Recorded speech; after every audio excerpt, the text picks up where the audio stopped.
రోజు మనం వరంగల్ జిల్లా దుగ్గొండి మండల్ పిక్కచిపల్లి అనే గ్రామానికి అయితే రావడం జరిగింది. సో మనతో ఈ గ్రామ సర్పంచ్ గారు మనతోనే ఉన్నారు. పేరు వచ్చేసి బండారి రమేష్ గారు. అది సర్పంచ్ గా మీరు గ్రామానికి ఎలాంటి డెవలప్మెంట్ చేయబోతున్నారు వారి మాటలు తెలుసుకున్న ప్రయత్నం చేద్దాం. నమస్తే సార్, బాగున్నారా? నమస్తే అండి. ఇంటర్నేషనల్ న్యూస్ ఛానల్ వారికి ముందుగా ధన్యవాదాలు.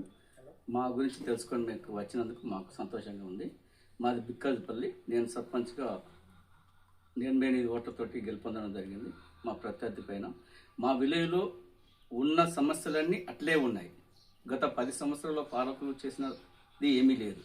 మాకు శ్మశాన వాటిక నిరుపయోగంగా ఉంది. సీసీ రోడ్లు ఆగిపోయినాయి. మాకు రేషన్ కార్డు రేషన్ కార్డ్స్ ఇక్కడ లేదండి. పొనకల్లో ఉంది. బైఫర్కైజేషన్ చేసి ఇక్కడ ఇద్దామనేది మేము ఓటర్లకు హామీ ఇచ్చాము. దాని ప్రకారం చేస్తామనేది ఇస్తున్నాము. ఓకే సార్, అది సర్పంచ్ గా మీ కాంగ్రెస్ నుండి మీరు గెలవడం అంటే అధికారంలో కాంగ్రెస్ పార్టీ ఉండడం జరిగింది. మీరు మళ్ళీ కాంగ్రెస్ పార్టీ నుండి గెలవడం జరిగింది. What is your feeling? చాలా ఫీలింగ్. నేను గవర్నమెంట్ లేకముందుకే పోటీ చేశాను. ఇప్పుడు మళ్ళీ మా ఎమ్మెల్యే గారి ఆధ్వర్యంలో మాకు టికెట్ ఇవ్వడం జరిగింది. వారికి మాకు టికెట్ ఇచ్చినందుకు వారికి కృతజ్ఞత తెలియజేస్తున్నాను. ముందుగా మాకు ఉన్న సమస్యలను ఎమ్మెల్యే గారి ప్రత్యేక శ్రద్ధతోటి మాకు ప్రత్యేక నిధులు కావాలని వారికి ప్రత్యేకంగా మీ ద్వారా మేము తెలియపరుచుకుంటున్నాం. సార్, రాబోయే 5 సంవత్సరాల్లో మీ గ్రామానికి మీ ద్వారా ఎలాంటి డెవలప్మెంట్స్ అనేవి జరగబోతున్నాయి? ఎలాంటి అభివృద్ధి మేము చూడబోతున్నాము? మాకు ఫస్ట్ వచ్చింది, మాకు రేషన్ షాప్ ఇక్కడ లేదండి. దాన్ని బైఫర్కేషన్ చేసి నా యొక్క పీరియడ్లో రేషన్ కార్డు ఇక్కడే ఇప్పించడం, కొత్త కార్డు ఇక్కడే ఇవ్వడం. రెండవది మాకు పెన్షన్లు, వితంతువులు కానీ వృద్ధాప్యులు కానీ వాళ్ళ పెన్షన్స్ మాకు 3 కిలోమీటర్లు పోయి తీసుకోవాలి. అది మా దగ్గర ఇక్కడే మా గ్రామ పంచాయతీలో ఇప్పించడానికి వాళ్ళకు మా ఓటర్లకు హామీ ఇచ్చాను. అది నెరవేరుస్తాను. అతి త్వరలో వచ్చే నెల జనవరి నుంచి ఇక్కడ ఇప్పించడానికి నేను నా వంతు సాయం చేస్తాను. ఓకే సార్, మరి మీకు ఓటేసి గెలిపించిన మీ గ్రామ ప్రజలకు మీరు ఏం చెప్పాలనుకుంటున్నారు? మాకు అవకాశం ఇచ్చిన వాళ్ళకు ముందుగా వాళ్ళకు కృతజ్ఞతలు. ఎందుకంటే నా మీద నమ్మకం ఉంచి నన్ను గెలిపించినందుకు వాళ్ళకు ప్రత్యేకంగా ధన్యవాదాలు తెలియజేస్తున్నాను. నేను ఇచ్చిన హామీని ప్రత్యేకంగా వాళ్ళకు 100% నేను నెరవేరుస్తాను. అది ముఖ్యమంత్రి గారు, మా గవర్నమెంట్ ఉంది, స్థానిక ఎమ్మెల్యే గారు ఉన్నారు, మంత్రి గారితో వాళ్ళతో ప్రత్యేక నిధులు తీసుకొచ్చి వాళ్లకు అసలు లోటు అనేది లేకుండా చేయడానికి నేను 100% నేను కృషి చేస్తాను. నా యొక్క శాయశక్తిలో ప్రయత్నం చేస్తాను. ఓకే సార్, రాష్ట్రంలో కాంగ్రెస్ పార్టీ అధికారంలో ఉండడం మీకు ఎలా అనిపిస్తుంది?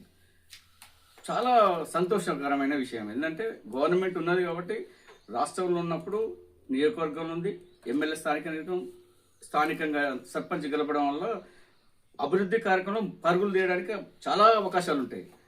పోయినసారి ఉన్న పాలకులు, గత పాలకులు అన్ని ఉన్నా కానీ కింద నుంచి మీద దాకా ఉన్నా కానీ జీరో, ఏం చేయలేకపోయారు. దద్దమ్మలు గవర్నమెంట్ రావడం జరిగింది. స్థానికంగా నన్ను గెలిపించడం జరిగింది. వాళ్ళు గెలిపించినందుకు వాళ్ళకు నాకు ఇచ్చిన హామీలను అన్ని నెరవేరుస్తానని 100% నాకు కాన్ఫిడెన్స్ ఉంది. మా ఎమ్మెల్యే గారు కూడా మాకు హామీ ఇవ్వడం జరిగింది.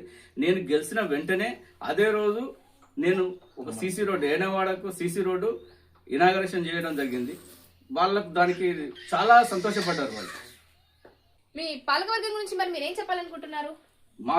మా పాలకవర్గం పర్ఫెక్ట్ ఉందండి. మాకు 6 వార్డులు ఉన్నాయి. 6 వార్డులో 2 వార్డులు మా ప్రతిపక్ష వాళ్ళు గెలిచారు. వాళ్ళను కూడా కలుపుకోపోవడానికి మేము శాయశక్తిలో ప్రయత్నం చేస్తాము. మా పాలకవర్గంలో యంగ్ డైనమిక్స్ ఉన్నారు. మిగతా 4 వాళ్ళిద్దరు కూడా యంగే.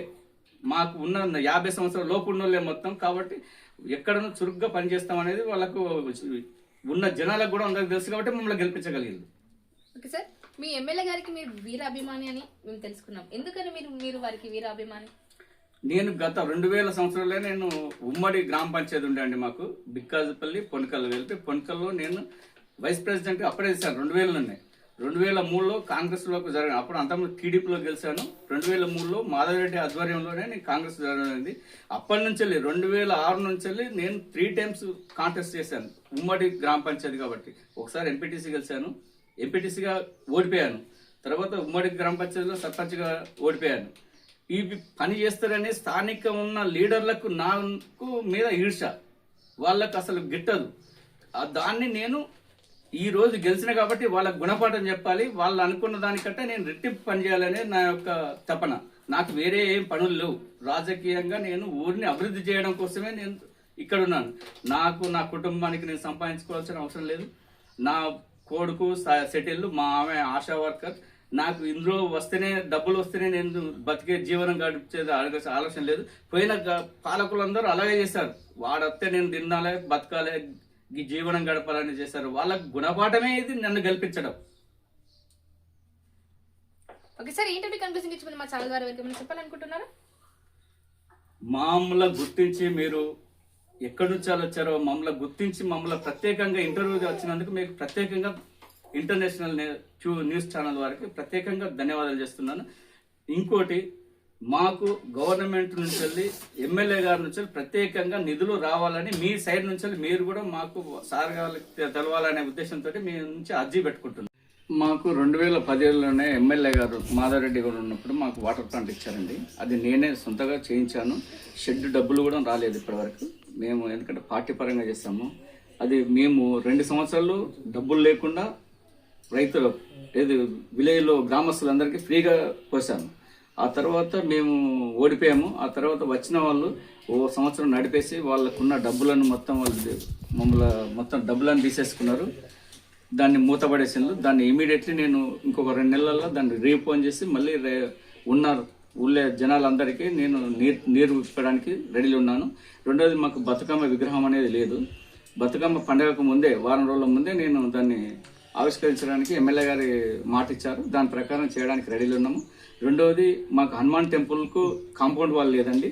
ఆ కాంపౌండ్ వాల్ నిర్మించి లోపల సీసీ అనేది వేయడం కూడా మేము మాట ఇచ్చాము గ్రామస్తులకు. దాని ప్రకారంగా చేసే 100% చేస్తాము.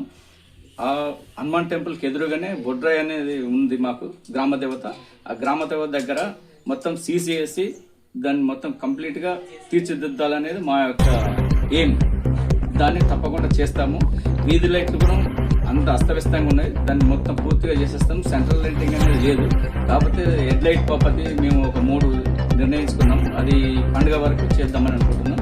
ఇవన్నీ మేము గ్రామస్తులకు ఇచ్చిన హామీలను తప్పకుండా నెరవేరుస్తాము. ఇంకోసారి మళ్ళీ ఎవరనేది గ్రామస్తులే నిర్ణయించుకొని వాళ్ళని ఎవరో నిర్ణయించుకొని గెలిపించుకోవాలని గ్రామస్తులను ఇలాంటి